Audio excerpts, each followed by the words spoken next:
अस्सलाम वालेकुम दोस्तों, स्टूडेंट्स, लर्नर्स।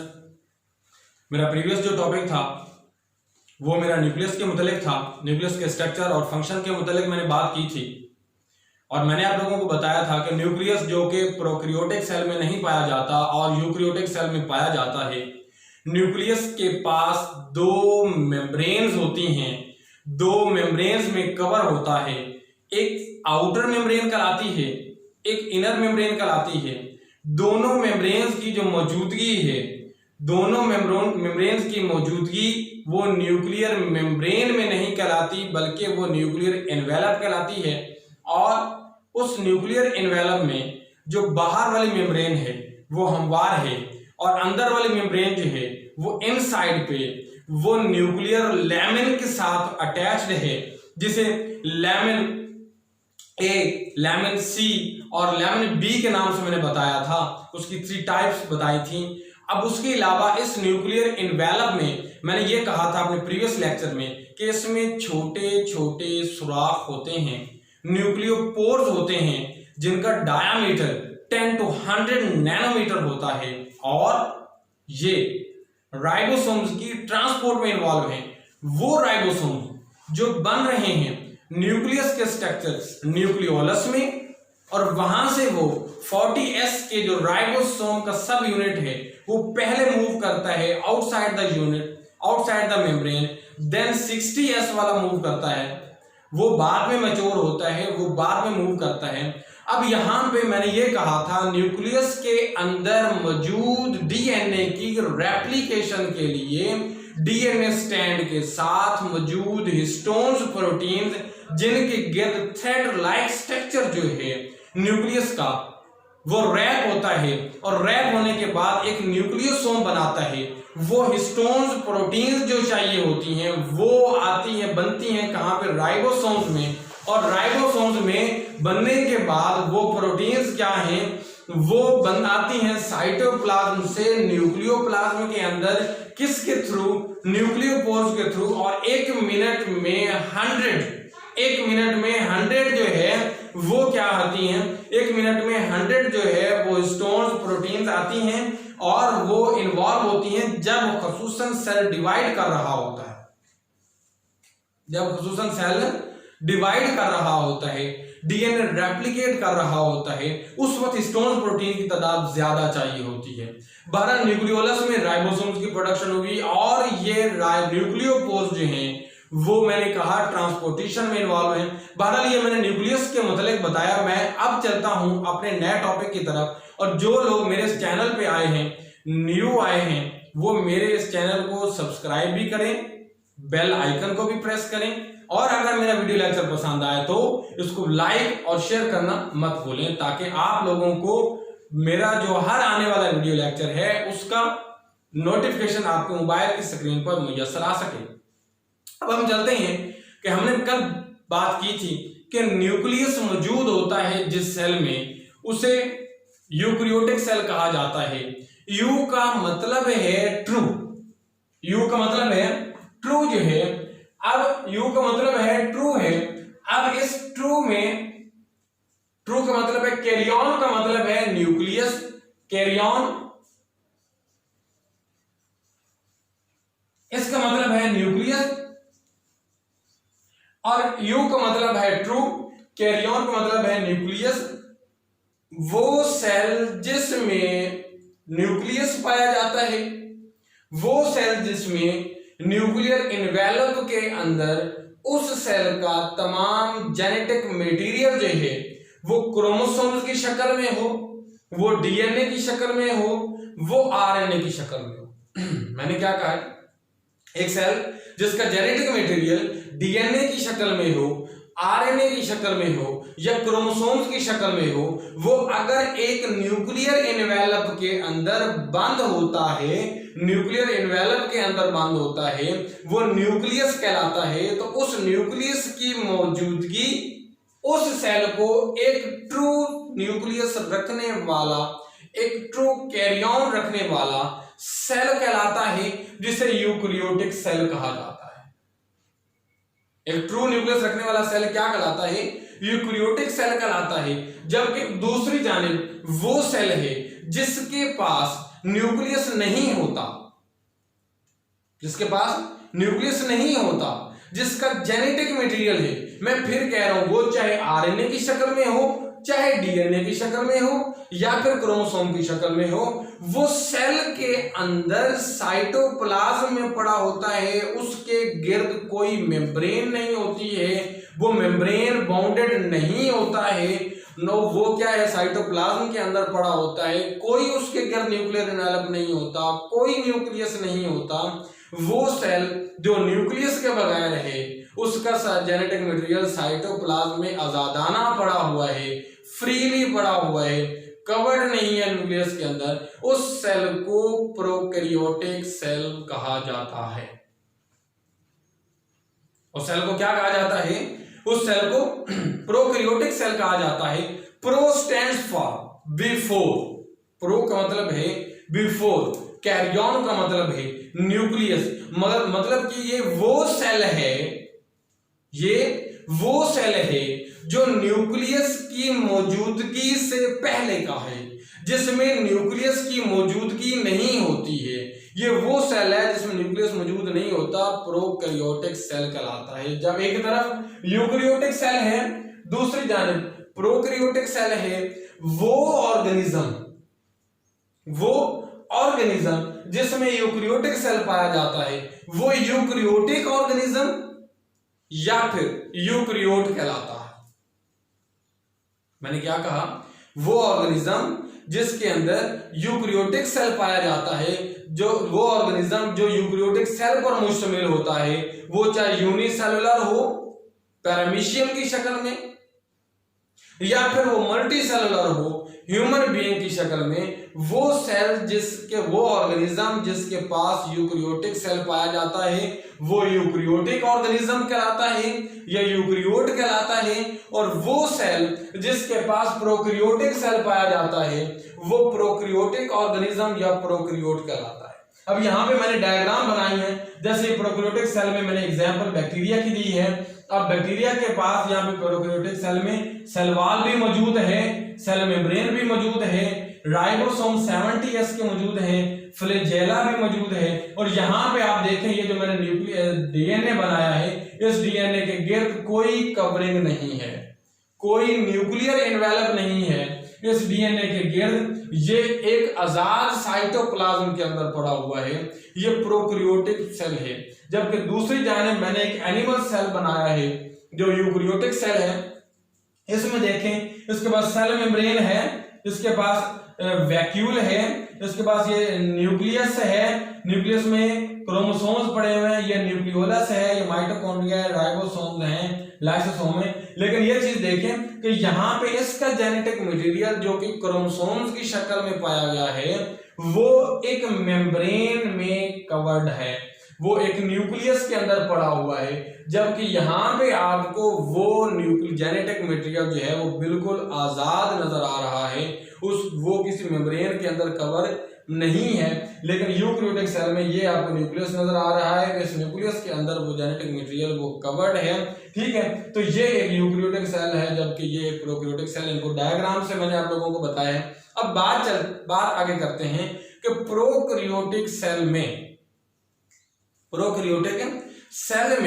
और यूकेरियोटिक सेल में कौन कौन से ऐसे स्ट्रक्चर्स हैं, कौन कौन सी ऐसी ऑर्गेनेलिज हैं जो कि प्रोकैरियोटिक सेल में तो पाई जाती हैं और यूकेरियोटिक में नहीं पाई जाती, या फिर प्रोकैरियोटिक में भी पाई जाती हैं, यूकेरियोटिक में भी पाई जाती हैं, या फिर कौन सी ऐसी ऑर्गेनेलिज, कौन से ऐसे स्ट्रक्चर्स हैं जो यूकेरियोटिक सेल में तो पाए जाते हैं मगर प्रोकैरियोटिक सेल में नहीं पाए जाते।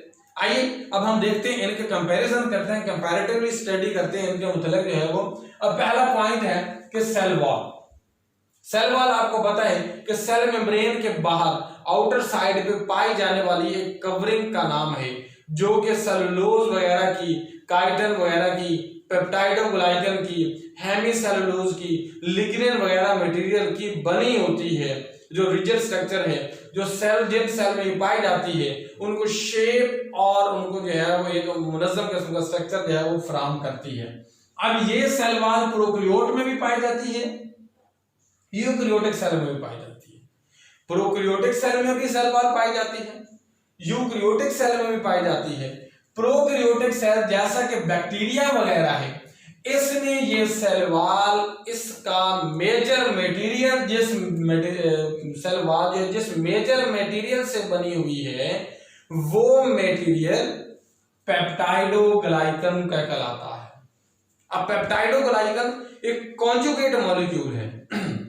पेप्टाइडोग्लाइकन एक कॉन्जुगेट मॉलिक्यूल है जो कि वो क्या है, पेप्टाइडोग्लाइकन जो है वो एक कॉन्जुगेट मॉलिक्यूल है जो कि दो पार्ट्स पर मुश्तमिल होता है, दो मॉलिक्यूल्स पर मुश्तमिल होता है। कौन कौन से? एक पेप्टाइडो, एक ग्लाइकन। मतलब कि पेप्टाइड बॉन्ड से निकला है। ये बॉन्ड अमीनो एसिड्स के दरमियान पाया जाता है, अमाइनो एसिड्स के दरमियान पाया जाता है और ये प्रोटीन्स बनाने में इन्वॉल्व है। और ग्लाइकन जो है वो कार्बोहाइड्रेट से रिलेटिव है। मतलब कि कार्बोहाइड्रेट्स और प्रोटीन्स का मिलके एक कॉन्जुगेट मॉलिक्यूल जो है वो पेप्टाइडोग्लाइकन कहलाता है, जो कि इस सेल वॉल का, प्रोकैरियोटिक सेल की सेल वॉल का मेजर पोर्शन बनाता है। उसके बाद हम बात करते हैं यूकैरियोटिक सेल की। यूकैरियोटिक सेल में ये एनिमल सेल के अंदर सेल वॉल नहीं पाई जाती। एनिमल सेल के अंदर सेल वॉल एब्सेंट होती है, जबकि ये पाई जाती है किस में? प्लांट में या फिर फंजाई में। अगर ये प्लांट में पाई जाती है तो इसकी सेल वॉल सेलुलोज की बनी होती है, जो कि एक पॉलीसेकेराइड है, जो कई एक मोनोसेकेराइड के यूनिट के मिलने से एक पॉलीसेकेराइड यूनिट बना हुआ है, सेलुलोज है। उसके बाद काइटिन है। ये फंजाई की सेल वॉल में पाई जाती है। यूकैरियोटिक में सेल वॉल होती है, एनिमल में एब्सेंट होती है।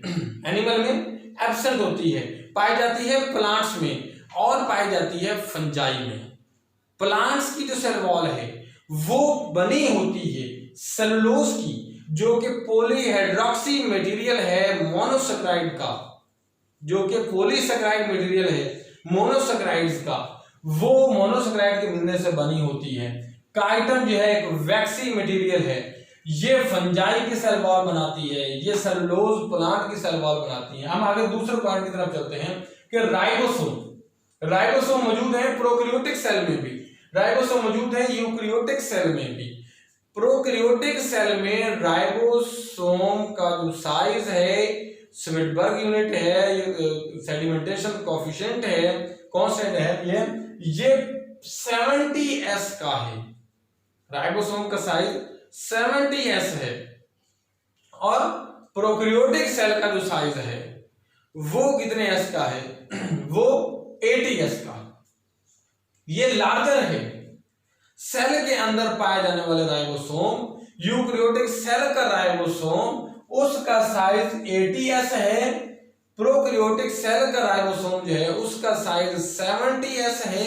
प्रोकैरियोटिक सेल का साइज जो है वो स्मॉलर है यूकैरियोटिक सेल के राइबोसोम से। काम दोनों का प्रोटीन बनाना है। दोनों का काम क्या है? प्रोटीन्स बनाना है। लेकिन अब यहां पे मैंने लिखा है 57s। अब आप ये सवाल करेंगे मुझसे, आपके जहन में सवाल खटक रहा होगा कि इस बंदा ने राइबोसोम प्रोकैरियोटिक सेल का है, उसमें लिखा है कि 70s का है, वो स्मॉलर है। यूकैरियोटिक सेल में 80s का भी राइबोसोम लिखा है, 57s का भी राइबोसोम लिखा है। फिर ये कह रहा है कि प्रोकैरियोटिक सेल का जो राइबोसोम है उसका साइज यूकैरियोटिक सेल के राइबोसोम से कम होता है, जबकि मैंने यहाँ पे 57 भी लिखा है। हाँ लिखा है इसलिए क्योंकि 80s जो साइज है राइबोसोम का वो यूकैरियोटिक सेल के साइटोप्लाज्म में पाए जाने वाले राइबोसोम का है। इसका है यूकैरियोटिक सेल में पाए जाने, उसके साइटोप्लाज्म में पाए जाने वाले राइबोसोम का साइज 80s है। मगर ये 57s किसका साइज है? ये माइटोकॉन्ड्रिया का है। माइटोकॉन्ड्रिया का नहीं, माइटोकॉन्ड्रिया के अंदर पाए जाने वाले राइबोसोम्स का है। चूंकि माइटोकॉन्ड्रिया जो है वो यूकैरियोटिक सेल में पाया जाता है, प्रोकैरियोटिक सेल में नहीं पाया जाता। माइटोकॉन्ड्रिया जो है ऑर्गेनेली है, मेम्ब्रेन बाउंडेड ऑर्गेनेली है, जो कि क्या कहलाती है, जिसमें क्रेब्स साइकिल होता है, जो कि सेल की पावर हाउस कहलाती है, एटीपी पैदा करती है। ये माइटोकॉन्ड्रिया जो कि एटीपी प्रोडक्शन में इन्वॉल्व है, जो कि क्रेब्स साइकिल में इन्वॉल्व है, इस लार्ज अमाउंट ऑफ जो एटीपी प्रोडक्शन होती है माइटोकॉन्ड्रिया के थ्रू, इसमें इसको power house of the cell कहा जाता है। इसी वजह की बुनियाद पर यह माइटोकॉन्ड्रिया प्रोकैरियोटिक सेल में तो नहीं पाया जाता, ये पाया जाता है यूकैरियोटिक सेल में।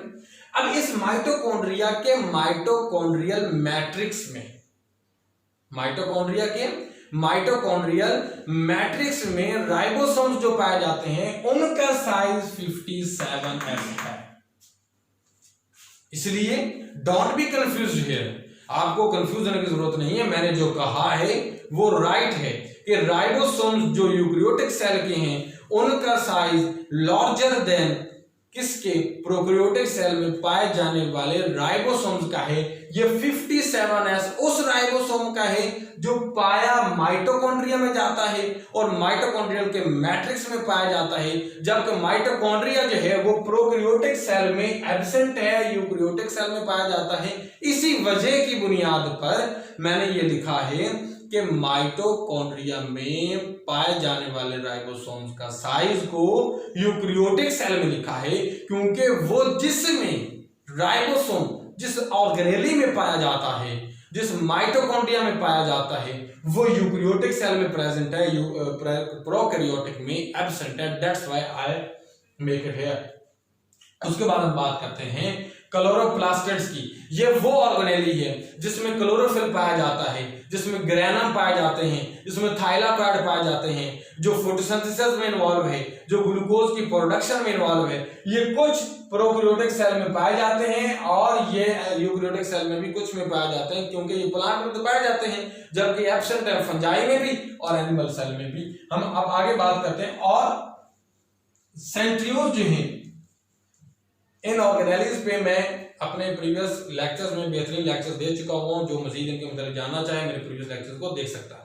अब हम बात करते हैं सेंट्रियोज की। सेंट्रियोज जो हैं ये प्रोकैरियोटिक सेल में एब्सेंट हैं और यूकैरियोटिक सेल में पाए तो जाते हैं, मगर यूकैरियोटिक सेल में भी ये सिर्फ और सिर्फ एनिमल सेल में पाए जाते हैं। प्लांट सेल में सेंट्रियोज जो हैं वो एब्सेंट होते हैं। प्लांट सेल में जो सेंट्रियोज हैं वो एब्सेंट होते हैं, सिर्फ यूकैरियोटिक सेल में पाए जाते हैं। माइटोकॉन्ड्रिया के मतलब मैंने आपको बता दिया कि ये मेम्ब्रेन बाउंडेड ऑर्गेनेली जो कि क्रेब्स साइकिल इन्वॉल्व करती है, जिसमें पावर हाउस ऑफ सेल इसे कहा जाता है। एटीपी के प्रोडक्शन की बुनियाद पर ये उसमें एब्सेंट होता है, किसमें, प्रोकैरियोटिक सेल में, जबकि यूकैरियोटिक सेल में पाया जाता है। अब हम मजीद चलते हैं आगे किसकी जानिब, वैक्यूल की जानिब। वैक्यूल जो है ये स्टोरेज ऑर्गन के तौर पे यूज होता है। ये मेम्ब्रेन बाउंडेड स्ट्रक्चर है, स्टोरेज ऑर्गन के तौर पे यूज होता है और ये भी प्रेजेंट है प्रोकैरियोटिक सेल में और यूकैरियोटिक सेल दोनों में ये पाया जाता है। उसके बाद है लाइसोसोम। लाइसोसोम एक मेम्ब्रेन बाउंडेड स्ट्रक्चर है, आप जानते हैं। इसमें लातदार एंजाइम्स मौजूद होते हैं जो लिटिक एक्टिविटी करवाते हैं, जो स्टोरेज डिजीज से बचाते हैं, जो स्टोरेज कंपाउंड्स को क्या करते हैं, डिसॉल्व करते हैं ताकि वो अक्यूमुलेट ना हो, लिपिड्स वगैरह के अक्यूमुलेशन की वजह से, फिर उनकी स्टोरेज कंपाउंड के अक्यूमुलेट होने की वजह से, स्टोर होने की वजह से डिजीजेस हो सकती हैं, जिन्हें स्टोरेज डिजीजेस कहा जाता है। तो ये इंतहाई इंपॉर्टेंट है। तो लाइसोसोम जो है प्रोकैरियोटिक सेल में एब्सेंट है, जबकि यूकैरियोटिक सेल में पाए जाते हैं। मैंने स्ट्रक्चर में भी यहाँ पे दिखाया है। उसके बाद हम बात करते हैं गोल्जी बॉडीज की। ये गोल्जी बॉडी जिसे कैमिलो गोल्जी ने दरियाफ्त किया था, ये जो है फ्लैटेंड शीट नुमा स्ट्रक्चर हैं जो एक दूसरे के ऊपर स्टैक होते हैं। और ये जो मटेरियल लाइसोसोम वगैरह हैं, ये बाकी स्ट्रक्चर हैं, ये प्राइमरी लाइसोसोम बनाने में इन्वॉल्व हैं। और ये चूंकि लाइसोसोम यहाँ पे प्रोकैरियोटिक सेल में नहीं पाए जाते, तो उनको बनाने के लिए गोल्जी बॉडीज की यहाँ पे जरूरत नहीं है। तो ये पाए जाते हैं कहाँ पे, एनिमल सेल में, वहां पे मौजूद होते हैं। अब नेक्स्ट आगे चलते हैं जनाब साइटोस्केलेटन की तरफ। साइटोस्केलेटन जिसमें माइक्रोट्यूब्यूल्स होते हैं, इंटरमीडिएट फिलामेंट्स होते हैं और माइक्रोफिलामेंट्स होते हैं। ये पाए जाते हैं किसमें, यूकैरियोटिक सेल में तो पाए जाते हैं, क्योंकि उनके सेल को एक हद तक ये स्ट्रक्चर फराहम करते हैं और ये एब्सेंट होते हैं किसमें, प्रोकैरियोटिक सेल में। उसके बाद हम बात करते हैं एंडोप्लाज्मिक रेटिकुलम की। ये दो टाइप्स के होते हैं, आपको पता है, स्मूथ एंडोप्लाज्मिक रेटिकुलम और रफ एंडोप्लाज्मिक रेटिकुलम। स्मूथ वो स्मूथ होते हैं क्योंकि उनके ऊपर राइबोसोम स्ट्रक्चर नहीं पाए जाते। ग्रेनुलर स्ट्रक्चर होते हैं राइबोसोम, उनकी मौजूदगी की वजह से एंडोप्लाज्मिक रेटिकुलम को रफ बनाते हैं। ये नेटवर्क सिस्टम है जो साइटोप्लाज्म में पाया जाता है, ठीक है, और इनकी राइबोसोम की मौजूदगी की वजह से वो रफ होता है। ये दोनों टाइप जो है वो यूकेरियोटिक सेल में तो पाई जाती हैं, जबकि प्रोकैरियोटिक सेल में एब्सेंट होती हैं। ये एंडोप्लाज्मिक रेटिकुलम मटेरियल की जो है वो ट्रांसपोर्ट में इन्वॉल्व है, जो साइटोप्लाज्म में ट्रांसपोर्ट किया जाता है। उसके बाद सीलिया जिनमें 9+2 का स्ट्रक्चर पाया जाता है। एक्सोनियम की बात की मैंने प्रीवियसली लेक्चर में बता चुका हूं, वो एब्सेंट है किसमें, प्रोकैरियोटिक सेल में, जबकि मौजूद है किसमें, यूकेरियोटिक सेल में। जैसे कि एग्जांपल मैंने परमिशन की दी है, उसमें ये पाए जाते हैं। उसके बाद बाइनरी फिशन है। बाइनरी फिशन जो है एसेक्सुअल रिप्रोडक्शन का मेथड है, जिसमें जो है एक सेल दो से डिवाइड हो जाता है। बैक्टीरिया में ये बहुत ज्यादा पाया जाता है, प्रोकैरियोटिक सेल में ये बहुत ज्यादा पाया जाता है, जबकि ये यूकेरियोटिक सेल में इसमें रिश्वत नहीं पाया जाता, कम होता है। यूकेरियोटिक सेल में मियोसिस और माइटोसिस होती है। यूकेरियोटिक सेल में एसेक्सुअल रिप्रोडक्शन का मेथड भी होते हैं, सेक्सुअल का भी होते हैं। जैसे कि बडिंग वगैरह ये यूकेरियोटिक में पाई जाती है, यीस्ट में पाई जाती है। जैसे कि इसका एसेक्सुअल रिप्रोडक्शन में बाकी प्लांट्स में बाकी मेथड्स पाए जाते हैं। तो इस तरह पार्थियोडेंसिस वगैरह है यूकेरियोटिक सेल में, बाकी जो है वो सेक्सुअल रिप्रोडक्शन जो है वो मियोसिस के जरिए भी होती है। तो अब प्रोकैरियोटिक सेल की मैंने एग्जांपल बैक्टीरिया सेल दिया, यूकेरियोटिक सेल में मैंने प्लांट सेल और एनिमल सेल के मतलब दिया। तो ये लेक्चर था जो मैंने प्रीवियस एक राउंड अबाउट मैंने बोला, एक कंपैरेटिव स्टडी की कंपैरेटिव लेक्चर था अबाउट प्रोकैरियोटिक सेल में, यूकेरियोटिक सेल में। प्रोकैरियोटिक सेल जिसमें न्यूक्लियस नहीं पाया जाता, यूकेरियोटिक सेल जिसमें न्यूक्लियस पाया जाता है। जो प्रोकैरियोटिक सेल जिस ऑर्गेनिज्म में पाया जाता है वो प्रोकैरियोटिक ऑर्गेनिज्म या प्रोकैरियोट कहलाता है। जिसमें यूकेरियोटिक सेल जो है पाया जाता है वो यूकेरियोटिक सेल, यूकेरियोटिक ऑर्गेनिज्म या यूकेरियोट पाया जाता है, और इसको जो है वो प्रोकैरियोट यूकेरियोट कहते हैं। इनमें डिफरेंस बताया, कौन से ऑर्गेनेल एक में पाई जाती है, कौन सी दूसरे में पाई जाती है, कौन से एक में एब्सेंट है, दूसरे में एब्सेंट है। इसके साथ मेरा लेक्चर इख्तिताम पजीर होता है। अगर आप लोगों को मेरा लेक्चर पसंद आया, इसको वीडियो को लाइक करना और शेयर करना मत भूलें। अल्लाह हाफ़िज़।